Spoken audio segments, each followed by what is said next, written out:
নমস্কার। আজকে লেসনে আমরা শিখব ঠান্ডাতে আজে বাজে জিনিস খাওয়া, তালা ভুনা, পকোড়া, কচুরি, বারবার চায়ে কফি।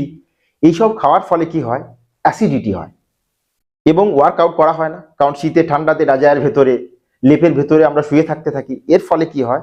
আপনার খাবার ঠিকঠাক পাচন হয় না। আর খাবার ঠিকঠাক পাচন যদি না হয় তাহলে কি হবে? অ্যাসিড, অপচন, গ্যাস, ব্লোটিং, পেট ফোলা, এই সমস্ত প্রবলেমগুলো ক্রিয়েট হবে। এর জন্য আজকে আমরা শিখব তিনটি খুবই গুরুত্বপূর্ণ আসন, যাতে করে কি হবে, এই ঠান্ডাতে আমার ডাইজেশন সঠিক হবে এবং এই সমস্ত যে প্রবলেম, গ্যাস, অ্যাসিডিটি, অম্বল, এগুলো হবে না। তো আজকে দেখব যে কোন তিনটি আসনকে আমাকে রেগুলার প্র্যাকটিস করতে হবে।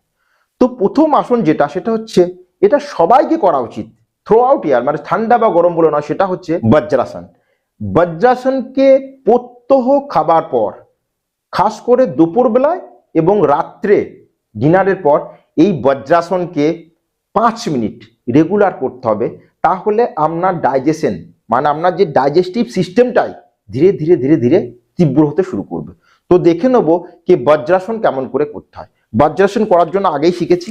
এইভাবে আমরা স্কুলে পানিশমেন্ট খেতাম, নীল ডাউন, এই যে দুটো পায়ের মধ্যে গ্যাপ, টো টো মানে হচ্ছে বুড়ো আঙুল দুটো এইভাবে লেগে থাকবে। এরপর পেছনে বোঝা গেছে, এরপর গুড়ালি দুটোকে, মানে এরি দুটোকে ফাঁক করে আমি দেখাই পেছন দিকে। টো একাউটের মধ্যে লেগে রইলো, এই যে টো, এই টো একাউটের মধ্যে লেগে থাকবে এবং এরি দুটোকে ফাঁক করে, মানে গুড়ালি দুটোকে ফাঁক করে গুড়ালির উপরে এইভাবে বসতে হবে। মেরুদণ্ড স্ট্রেট, এটাকে বলা হয় বজ্রাসন। তো এখন সামনে থেকে দেখায়। দুটো থায়ের মধ্যে কোনো গ্যাপ নেই, গুড়ালির উপরে নয়, গুড়ালিটাকে ফাঁক করে, মানে এরি দুটোকে ফাঁক করে এরি দুটির মাঝখানে এইভাবে মেরুদণ্ডকে স্ট্রেট করে হাত দুটোকে ঘূর্ণার উপর রেখে সোজা করে বসা, এটা হলো বজ্রাসন। খাবার খাওয়ার পর বজ্রাসনে বসলে কি হয়, এটা একটা সায়েন্টিফিক রিজন। এখানে কোনো আয়ুর্বেদিক বা কোনো নুস্খা কোনো কিছু নয়, এটা সায়েন্টিফিক রিজন হচ্ছে, যখন আমি এইভাবে বসলাম তো এখানে আমার পুরো বডি লক হয়ে গেল। লক হয়ে গেল মানে আমার যে ব্লাড ফ্লো, সেটা পুরো পেটের দিকে হতে থাকলো, মানে সমস্ত শরীরে, এখানে হার্ট হার্ট পাম্প করছে, ব্লাড পেটে ফ্লো হতে থাকলো। এবার যেখানে ব্লাড ফ্লো হবে সেখানে কাজ তত ভালো এবং তীব্র হবে।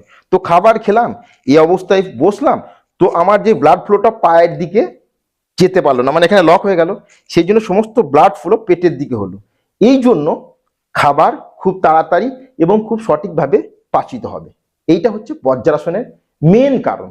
তো খাবার পর আপনাকে 5 মিনিট বজ্রাসনে বসতে হবে। তো এই হলো বজ্রাসন।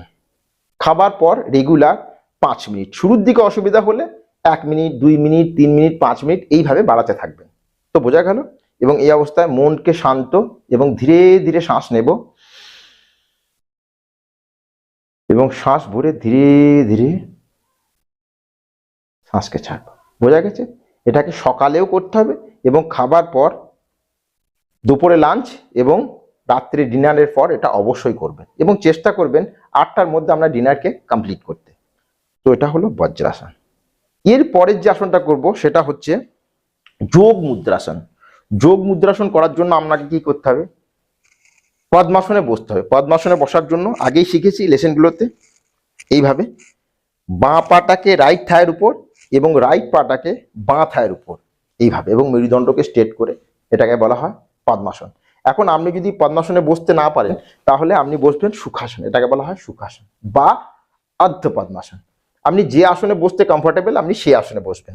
তো আমি পদ্মাসনে বসলাম। সঠিক যে নিয়ম সেটা হচ্ছে সমস্ত যোগ আসনকেই পদ্মাসনে বসে করলে ভালো হয়, কিন্তু যদি অসুবিধা হয় তাহলে যে আসনে কমফোর্টেবল সেই আসনেই করা যেতে পারে। এরপর হাতে এইভাবে মুঠি বেঁধে নাভির দুই পাশে রেখে, নাভির উপরে নয়, নাভির দুই পাশে রেখে ফুল শ্বাস নিয়ে শ্বাস ছেড়ে ধীরে ধীরে ধীরে ধীরে সামনের দিকে ঝুঁকবো। মেরুদণ্ড কিন্তু স্ট্রেট, আমি সাইড থেকে দেখাই। মেরুদণ্ডকে কখনোই ঝুঁকিয়ে নয়, যোগের নিয়ম মেরুদণ্ডকে সবসময় স্ট্রেট রাখতে হবে। নাভির দুই পাশে রেখে ফুল শ্বাসকে ভরে শ্বাস ছেড়ে ধীরে ধীরে মেরুদণ্ড, এইভাবে নয়, মেরুদণ্ডকে স্ট্রেট রেখে এইভাবে সামনের দিকে ঝুঁকবো। বোঝা গেছে? এখানে এই অবস্থায় যতটা সম্ভব। শুরুর দিকে আপনি যদি সম্পূর্ণ ঝুঁকতে না পারেন তাহলে এই অবস্থায় ঝুঁকবেন, বোঝা গেছে?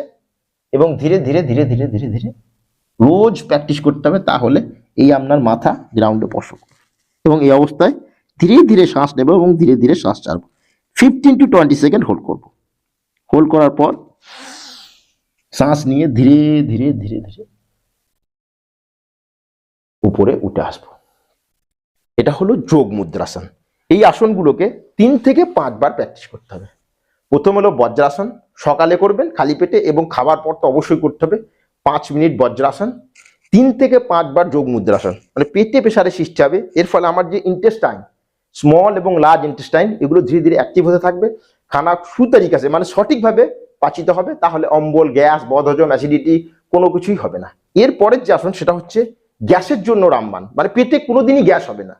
সেটা হচ্ছে পবন মুক্তাসন। পবন মুক্তাসন করার জন্য এইভাবে মাটির উপরে সবাসনে শুয়ে পড়বো গ্রাউন্ডে। এবার পবন কথার অর্থ হচ্ছে বায়ু।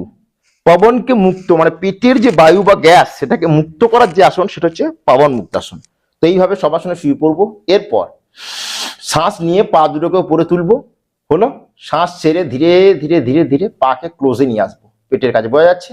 এবং হাতের আঙুলগুলোকে এইভাবে ইন্টারলক করার পর এইভাবে ধরে ঠিক মাঝখানে, এখানে পিন্ডিলিনি বলে যোগের ভাষাতে, এখানে রেখে, উপরেও নয় নিচেও নয়, ঠিক মাঝখানে নিয়ে পেটে পা দুটোকে চেপে ধরবো এবং শ্বাস ছেড়ে ধীরে ধীরে নাকটাকে ঘূর্ণাতে স্পর্শ করব।